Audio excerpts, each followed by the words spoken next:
Food delivery యాప్లు 10 నిమిషాలలో ఇంటి సరుకుల డెలివరీ యాప్లను చూసి ఇన్స్పైర్ అయ్యి వీళ్ళు కూడా క్యామల్ బూజ్ ఎక్స్ప్రెస్ అని కొత్త స్టార్టప్ కింద తెరిచిరా. ఎట్లా లేకుంటేంది ఢిల్లీ నుంచి హర్యానా ఫరీదాబాద్ నుంచి షేను శెలకల బాటలల్లో ఒంటెల మీద కేసుల లిక్కర్ బాటిలను ఢిల్లీకి స్మగ్లింగ్ చేసుకుంటా పోలీసులకు దొరికింది బ్యాచ్.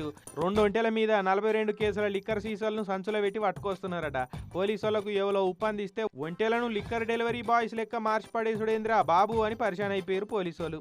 ఆలీబాబా 42 కేసెస్ అని దొరికిన దొంగల ముఠాను పట్టుకొని లోపటేసిరు. ఇప్పుడు ఓనర్లు చెప్పినట్టు లిక్కర్ను మోసుకపోయినందుకు ఒంటెలను కూడా అరెస్ట్ చేసిరు. ఓ మేమేం తాగలేదా సార్లు, మా జిడ్డు మొఖం ఓనర్ గారు మాకు నీళ్ళే సరిగా దాపరు, లిక్కర్ ఏడా దాపిస్తారు సామి, మేము జస్ట్ క్యారియర్సే అని లోపల ఫీల్ అయినట్టున్నాయి పాపం. అయితే ఢిల్లీ కంటే హర్యానాలో మందు రేట్లు జర తక్కువనట.